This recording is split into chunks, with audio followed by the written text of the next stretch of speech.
Com certeza todos nós já ouvimos esse nome, Babilônia. Até as crianças aqui que estão presentes no salão sabem a origem de Babilônia, quando estudaram ali no livro Histórias Bíblicas, a história daquele homem, Nimrod, que tentou construir uma torre que chegasse até os céus, para trazer destaque ao seu próprio nome. Então, irmãos, daquela planície da Mesopotâmia, onde ele tentou construir aquela torre chamada Babel, surgiu Babilônia. O nome Babilônia significa simplesmente confusão, o que a define bem, conforme nós veremos nesses próximos minutos. Interessante daquela cidade que se tornou a terceira potência mundial. Então nós temos, de acordo com a história, o Egito, a Síria e a Babilônia, a terceira potência mundial. E o interessante é que ela era muito protegida naturalmente pelo rio Eufrates, que era um rio grande e profundo que existia naquela planície, que flanqueava a cidade por todos os lados. Então ela já tinha aquela proteção natural pelo rio Eufrates. Interessante, irmãos, que ali no Estudo Perspicaz, é uma obra que nós, Testemunhos de Jeová, usamos para aprofundar o conhecimento bíblico. No volume 1, na página 293, ela diz que Heródoto, historiador grego do quinto século antes da Era Comum, ele diz que as muralhas da cidade, sabe qual a altura das muralhas de Babilônia? Ele diz que elas tinham 90 metros de altura. Eram duas muralhas, era uma muralha dupla. Então, quer dizer, 90 metros de altura, 26 metros e meio de espessura. Então, ela rodeava a cidade em 95 quilômetros. É um dado que parece que ele exagerou, mas a gente entende que, humanamente falando, era impossível um exército chegar e tomar Babilônia naquele tempo. Era uma cidade que não poderia ser invadida do ponto de vista humano. Mas o que chama a atenção dela, irmãos, de acordo com a história e o que a Bíblia diz, não era essa proteção natural que ela tinha. Babilônia era um lugar extremamente religioso. Então os irmãos imaginam, era o centro comercial e industrial daquela ocasião, daquela época, 7º, 6º século antes da Era Comum. Além disso, era uma cidade que estava à frente do seu tempo. Os irmãos já ouviram falar de uma das 8ª maravilhas do mundo antigo, que eram os jardins suspensos de Babilônia? É, uma arquitetura avançada ao seu tempo. Além disso, o destaque maior de Babilônia, irmãos, sabe o que era? A sua religião, a sua forma de adorar. Para os irmãos terem uma ideia, quando os arqueólogos foram lá escavar o que era a antiga Babilônia, eles encontraram só dentro das muralhas de Babilônia 1.380 templos e capelas, sendo que a maioria dedicada a apenas um deus, Marduk, que a Bíblia chama de Merodach, que era o principal deus que eles adoravam. Os irmãos sabem essas coisas que a gente ouve hoje nas religiões, como trindade ou tríades de deuses, vida após a morte, astrologia, coisa que a gente vê muito hoje, né? Elas surgiram, sabe onde? Nessa antiga Babilônia que nós estamos falando aqui, irmãos. Tanto que Nabucodonosor, que foi o principal líder que existiu na Babilônia, para tudo que ele tinha que tomar uma decisão, ele usava astrologia, ou a posição das estrelas. Então, o ponto maior é que Babilônia era um lugar extremamente religioso. Então a gente imagina, né, uma potência mundial naqueles dias, impossível de ser invadida. A gente já chama atenção para o ponto desse discurso, irmãos. Humanamente falando, era impossível que aquela potência mundial deixasse de ser potência ou fosse tomada por uma sucessora. Mas o que nós vamos analisar é as coisas quando Jeová quer que elas aconteçam. E Jeová quis que Babilônia deixasse de ser uma potência mundial.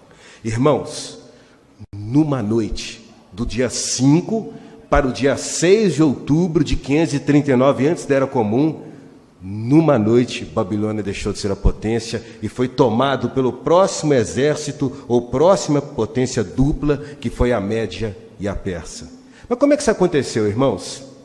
Ciro, que era o capitão ali dos dois exércitos, ou o comandante, ao norte da cidade, ele desviou o rio Eufrates por um lago artificial. Então as águas baixaram. Naquela noite, irmãos, eles estavam em plena festança. Eles estavam usando cálices sagrados tirados lá do templo de Jerusalém para a festança que eles estavam tendo lá dentro. E Jeová não gostou. E numa só noite, ela foi invadida. O seu rei em exercício, que era Belsazar, foi assassinado. E naquela noite, numa única noite, porque Jeová quis, Babilônia deixou de ser a potência mundial e sumiu do mapa.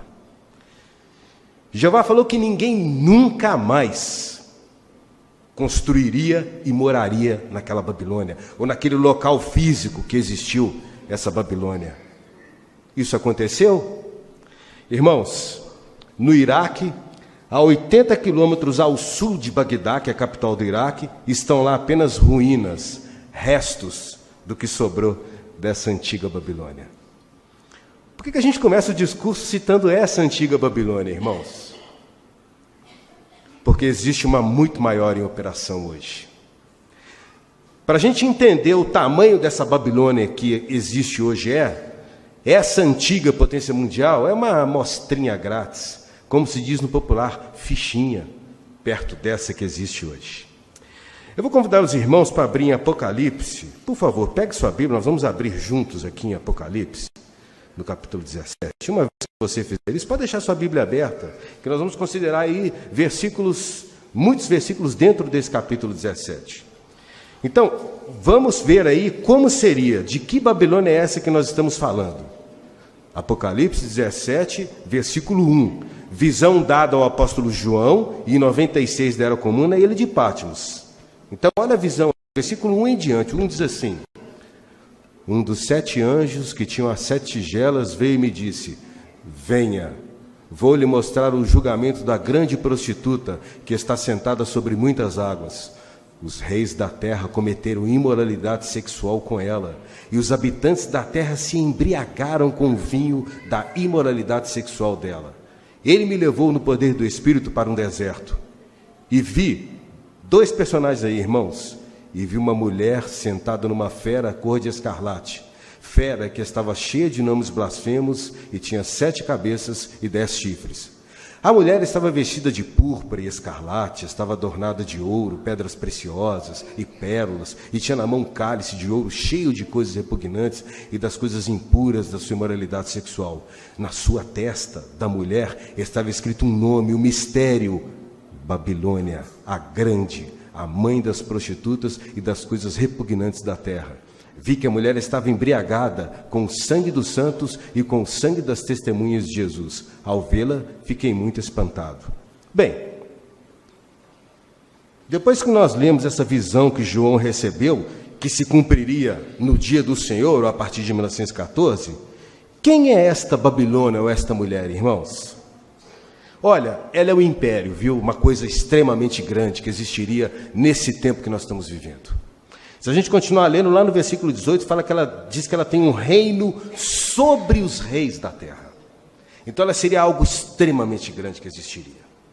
Bom, ela não é, irmãos, o império nem político e nem religioso. Como é que a gente sabe disso? Se a gente continuar lendo o capítulo 18, ali diz que quando essa mulher, que tem o nome de Babilônia, quando ela é eliminada do cenário da terra, os seus antigos amantes políticos e comerciais ficam de longe chorando a sua destruição. Então essa mulher não é um elemento nem político e nem comercial. Alguns detalhes importantes, irmãos. Por exemplo, no versículo 6, a gente leu que ela é inimiga da adoração verdadeira, que ela está bêbada, com o sangue dos santos. Vimos ali que ela está cheia de práticas espíritas, é extremamente rica. Fica claro? Essa mulher, de nome Babilônia, é o império mundial de todas as religiões falsas. Para a gente entender, irmãos, esse aglomerado de todas as religiões falsas, esse conjunto, constitui Babilônia Grande, o império mundial da religião falsa. Para a gente entender mais, tudo falando de religião, seita, crença, culto, por exemplo, da cristandade, que dizem seguir a Bíblia, mas não seguem, tudo está englobado em Babilônia Grande, o império mundial da religião falsa. O império, viu, irmãos, que existe de forma gigantesca, principalmente agora no tempo que nós estamos vivendo, bem pertinho do fim desse sistema de coisas. E se tem uma coisa que Satanás não é bobo. Satanás não é bobo não, irmãos. A partir do momento que ele começa a administrar os assuntos na terra, como é que ele ia manter o maior número de pessoas nas suas mãos? Mantendo-as dentro de Babilônia Grande. Para a gente ter uma noção de números, para ver quantas pessoas estão dentro de Babilônia Grande, o império mundial da religião falsa? Se a gente fizer nesses sites de busca lá, um site simples, uma pergunta simples, por exemplo, maiores religiões do mundo. Então, para os irmãos terem uma ideia, eu fiz essa pesquisa, eu não vou citar números exatos não, mas vamos citar apenas as primeiras 4 maiores religiões no mundo. Primeira maior religião no mundo é o cristianismo, quase 2,5 bilhões de pessoas, sendo a maioria católica. Segunda maior religião do mundo é a religião que mais cresce atualmente, o islamismo. Quase 2 bilhões de pessoas no planeta são muçulmanos ou seguem o que Maomé, que eles chamam de profeta, escreveu no início do século VII. Terceira maior religião do mundo, hinduísmo. Quase 1 bilhão de pessoas, é a religião principal da Índia, que é superpovoada. Quarta maior religião do mundo, budismo, quase 500 milhões de pessoas. Conta simples, irmãos, 2,5 bilhões, mais 2, 4,5, mais 1, 5,5, 6 bilhões de pessoas estão nas 4 maiores religiões falsas do mundo. Então Satanás construiu o que a Bíblia predisse lá no 1º século, um império, irmãos, chamado Babilônia Grande, o império mundial da religião falsa.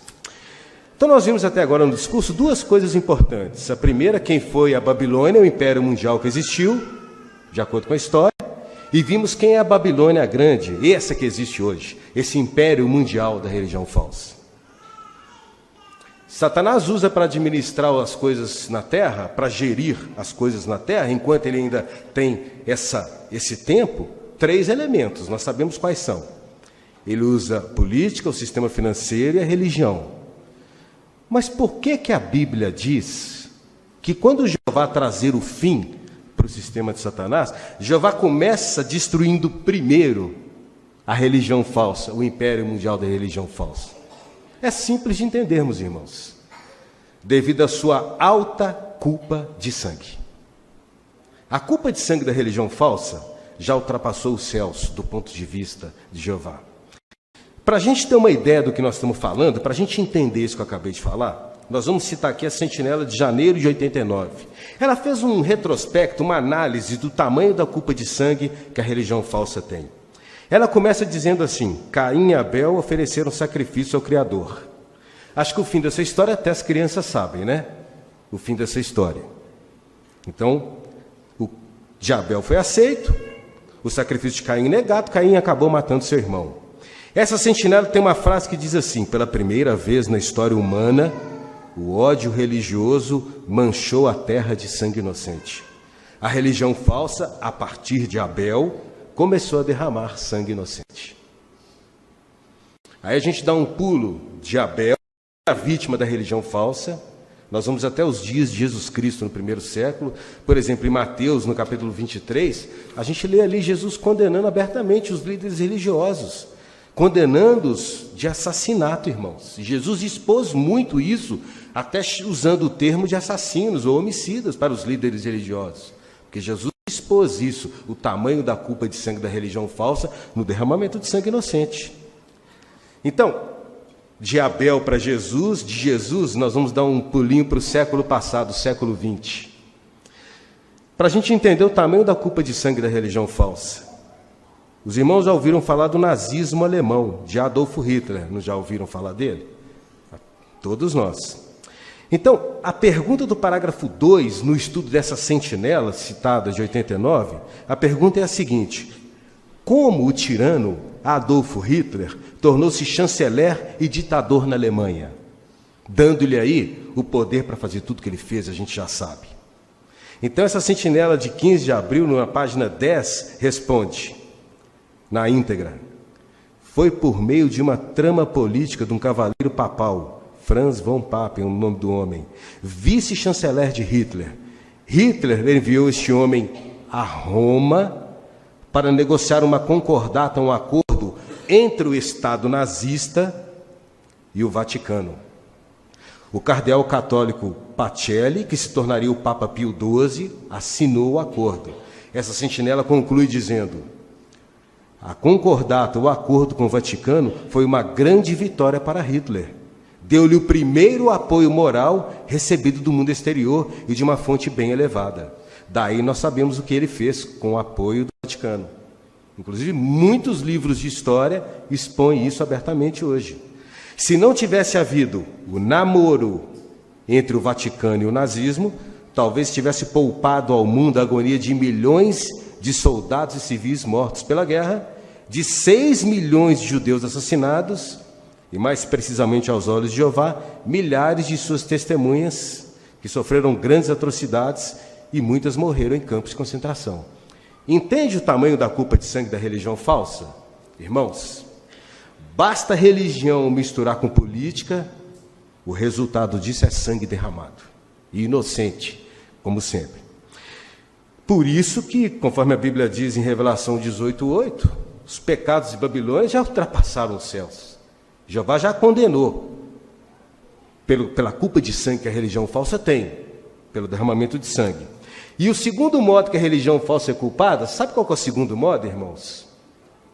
Nós vimos como é que era a Babilônia no passado, né? Em que ela acreditava? Imortalidade da alma, quer dizer, morre e vai para algum lugar. Trindades, astrologia. Mas peraí, o que as religiões hoje ensinam? Essas mesmas coisas. Nós podemos dizer que 99% das religiões ensinam que existe vida após a morte. E a pergunta para os irmãos é: a Bíblia ensina isso? Não. Então, por isso, por manterem as pessoas numa mentira, afastadas da verdade bíblica, é que Jeová já condenou também a religião falsa. Tem uma frase no esboço que ela é bem interessante, resume tudo isso que a gente já falou até agora. Ela diz assim: direta ou indiretamente, Babilônia a Grande tem de prestar contas pelo sangue de todos os que foram mortos na terra. Interessante isso, né? Mas agora, nesse ponto de discurso, a gente pergunta, irmãos, chegou a hora do julgamento de Babilônia? Como é que isso vai acontecer? Qual a importância disso para nós? Um ponto que a gente quer chamar a atenção dos irmãos, e uma pergunta que a gente faz aqui para os irmãos: os irmãos acham que o cenário do mundo já está pronto para Jeová trazer o fim? Bem pronto, viu, irmãos? Bem pronto, muito pronto. A Sentinela de Setembro de 2019, que nós vamos estudar daqui a pouco tempo, no estudo sobre os últimos dias, ela começa trazendo uma frase assim: muito tempo já se passou desde 1914, então devemos estar vivendo nos últimos dos últimos dias. É a definição da Sentinela de Setembro de 2019. Agora, como isso dará? Como será o fim da religião falsa? Como é que Jeová, como será o processo de Jeová eliminar o sistema de Satanás da terra? Nós vamos recorrer novamente a Apocalipse, no capítulo 17. Então, versículo 1, para a gente relembrar, vamos ler novamente 1, do que se trata esse capítulo. Então, 1 diz assim: um dos 7 anjos, que tinha 7 tigelas, veio e me disse: venha, vou lhe mostrar o julgamento da grande prostituta, que está sentada sobre muitas águas. No versículo 3, nós vimos 2 personagens, né? Lendo ele novamente, ele me levou no poder do Espírito para um deserto e vi, primeiro personagem, uma mulher sentada numa fera cor de escarlate, que estava cheia de nomes blasfemos e tinha 7 cabeças e 10 chifres. Essa fera, então, é o segundo personagem que nós vimos. A mulher aqui, Babilônia Grande, nós já identificamos claramente o império mundial da religião falsa. Quem que é essa fera, irmãos? Sobre quem a mulher está sentada. Vamos entender quem ela é, versículo 9. É bom a gente entender para a gente conhecer aí o que acontecerá. O versículo 9 diz: isto exige uma mente sábia. As 7 cabeças da fera representam 7 montes, sobre os quais a mulher está sentada, e há 7 reis. 5 já caíram, um é, e o outro ainda não chegou. Mas quando chegar, terá de permanecer por pouco tempo. E a fera que era, mas não é, ela também é um 8º rei, mas procede do 7 e vai para a destruição. Vamos entender. Versículo 9 falou que as 7 cabeças significam o quê? 7 montes, 7 grandes reis, 7 potências mundiais.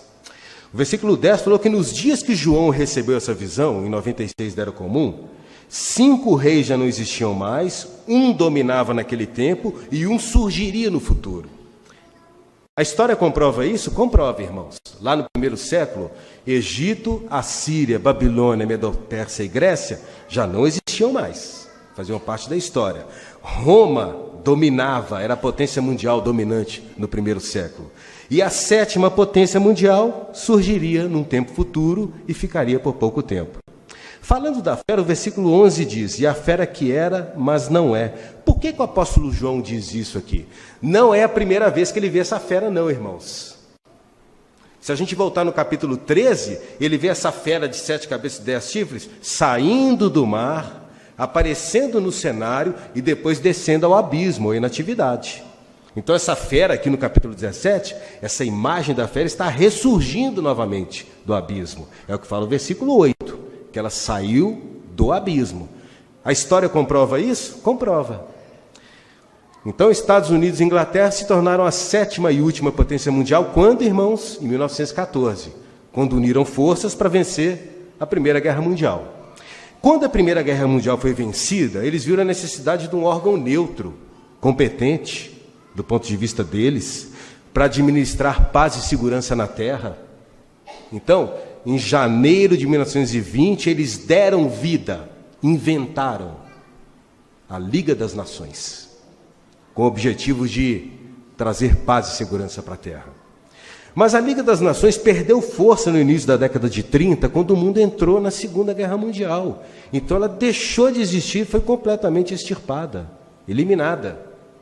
Mas, novamente, a 7ª cabeça, Estados Unidos e Inglaterra, venceram a Segunda Guerra Mundial. Aí sim, irmãos, em outubro de 1945, eles ressurgiram, fizeram a fera renascer. Fundaram a ONU, a Organização das Nações Unidas, com sede em Nova York. E essa fera, esse elemento político, simboliza, então, a ONU, Organização das Nações Unidas. Interessante que o que ela vai fazer, ela é comparada aqui a um 8º rei, né? Então, o que ela vai fazer com o apoio de 10 chifres e de toda a política do mundo? Versículo 16 é o fim de toda essa história. Versículo 16 diz: os 10 chifres que você viu e a fera odiarão a prostituta. Eles a deixarão devastada e nua, comerão a sua carne e a queimarão completamente no fogo. Olha, porque Deus pôs no coração deles o desejo de executarem o pensamento deles, sim, de executarem o pensamento do único deles, dando à fera o reino que possui, até que as palavras de Deus se cumpram. Essa mesma sentinela de setembro de 2019 explica isso que nós acabamos de ler. E ela explica da seguinte forma: para destruir a grande prostituta, Jeová vai usar os 10 chifres de uma fera cor de escarlate. A fera representa as Nações Unidas. Os 10 chifres representam os governos que apoiam as Nações Unidas. No tempo certo de Deus, esses governos vão ficar contra a Babilônia a Grande. Eles a deixarão devastada e nua, vão tomar posse de suas riquezas e vão expor as coisas erradas que ela fez. A destruição será tão rápida que vai parecer que aconteceu num só dia. Ela continua: depois de uma proclamação de paz e segurança feita por líderes mundiais e possivelmente apoiada por líderes religiosos, o mundo entra no dia de Jeová, também conhecido como Grande Tribulação, a maior tribulação da história da humanidade, dia que começa com a destruição total da religião falsa. Dia que, abreviado, nos levará ao seu clímax, conhecido como Armagedon, onde Jeová, no Armagedon, acabará com o que restar do sistema de Satanás, principalmente seu sistema político e comercial. No dia que nós ouvirmos o anúncio, irmãos, um anúncio milagroso, feito pela mão poderosa de Jeová, conforme nós lemos, ele motivará os 10 chifres, toda a política do mundo para executar essa função. No dia que nós ouvirmos o anúncio que o mundo não tolera mais nenhuma religião, ou as religiões falsas, nós sabemos que começou o dia de Jeová, e ele começou a julgar o sistema de Satanás. Um dia memorável que nós nunca vamos esquecer. E é um dia, irmãos, que apresenta um cenário pronto, que pode acontecer a qualquer momento. Um dia, uma data que nós vamos lembrar para os restos das nossas, de preferência, eternas vidas. Será lembrado para sempre, assim como o dia 17 do segundo mês do ano 2370, antes da Era Comum. Os irmãos sabem o que aconteceu nesse dia? Dia 17 do segundo mês do ano 2370, antes da Era Comum, é um dia também que está na obra Perspicaz, foi o dia que Noé entrou na arca e começou a chover. Gênesis 7,16. Nesse dia, irmãos, Jeová deu um basta, um chega naquele sistema de coisas. Gênesis 7,16 diz ali que não foi Noé que foi lá e pregou a porta da arca, não. Ali fala que Jeová fechou a porta da arca. Chegou um tempo que para Jeová deu, bastou, acabou. E ele fechou a porta da arca, e o impossível do ponto de vista humano, que era chover, passou a acontecer a partir desse dia. E quantas pessoas sobraram? Só Noé e sua família, 8 pessoas. E aqui está a lição que nós tiramos, irmãos, nesses minutos finais. No dia que Jeová fechou a porta da arca, só existiam 2 lugares para uma pessoa estar: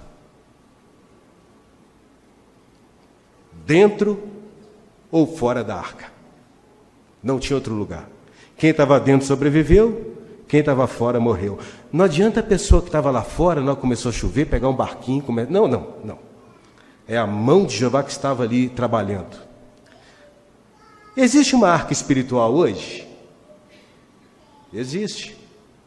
Conhecido como paraíso espiritual. Sabe como é que ele é composto, irmãos? Reuniões como essa, de portas abertas, congregações com anciãos, que estão aqui treinados, preparados para resolver qualquer questão que qualquer pessoa tenha entre ela e Jeová. Esse é o caminho, de uma forma amorosa, tratando cada pessoa como propriedade de Jeová. Nós temos aí o JW Library, jw.org, congressos maravilhosos, visitas de superintendentes de circuitos que nos instruem e nos colocam dentro dos padrões da organização de Jeová, um escritório aberto lá em São Paulo. Isso chama-se paraíso espiritual. Isso vai existir sempre? Os irmãos sabem que não. Nós já estamos sendo preparados para isso. Porque no dia que Jeová começar a executar o sistema de Satanás, como se diz no popular, vai sobrar para nós também, irmãos. E vai ser o ponto de estarmos definidos. E é uma questão de posicionamento. Então, no dia que Jeová fechar a porta dessa arca espiritual que existe hoje, onde é que eu vou estar? Só tem 2 lugares para eu estar também. Ou dentro ou fora. Se eu estiver dentro do paraíso espiritual, dessa arca espiritual, Jeová vai nos salvar milagrosamente. Mas se eu estiver fora, como diz a sentinela, essa mesma sentinela de outubro de 2019, ela traz uma frase que nós teremos no estudo da sentinela, ela diz assim: lembre-se que depois que a grande tribulação começar, vai ser tarde demais para as pessoas decidirem servir a Jeová. Talvez não vai dar mais tempo. Assim como aquela pessoa que ouviu Noé pregar décadas, não tomou posição. Aí ela falou, chover, aqui chover? Nunca choveu. Como é que vai chover? Esse camarada é louco, está construindo uma arca, pondo tudo quanto é animal lá dentro.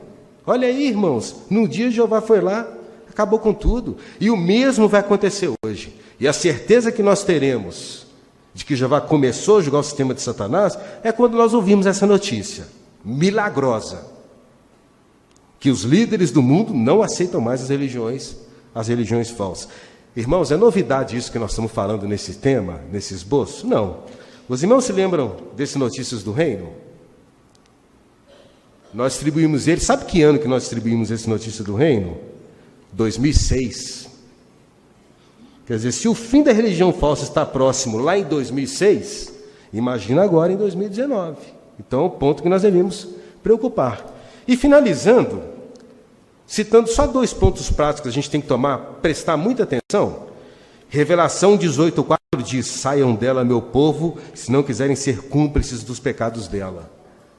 Isso quer dizer que a gente não tem que ter nada a ver com nenhuma religião falsa, absolutamente nenhuma, nem o nosso nome dela, como nós veremos no estudo para frente.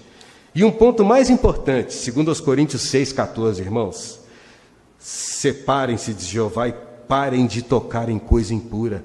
Quanta coisa impura a religião falsa promove, irmãos, feriados disfarçados. E às vezes o espírito ou o ar dessas coisas afetam até mesmo cristãos, o que é extremamente perigoso. Então são dois alertas aí para nós. Finalizando agora, no último minuto, nós vimos hoje quem foi e quem é a atual Babilônia Grande, o império mundial da religião falsa. Vimos que ela é duplamente culpada de sangue, ela já está condenada por Jeová.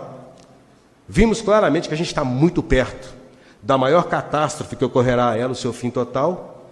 E Jeová vai colocar esse pensamento nos líderes mundiais, ou os 10 chifres, que a eliminarão.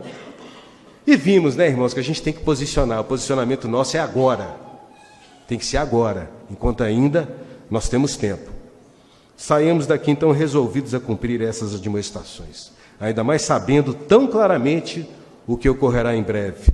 Façamos isso e tenhamos juntos o ímpar e maravilhoso privilégio de presenciarmos em vida o fim de Babilônia, o império mundial da religião falsa, e em seguida de seus amantes políticos e comerciais.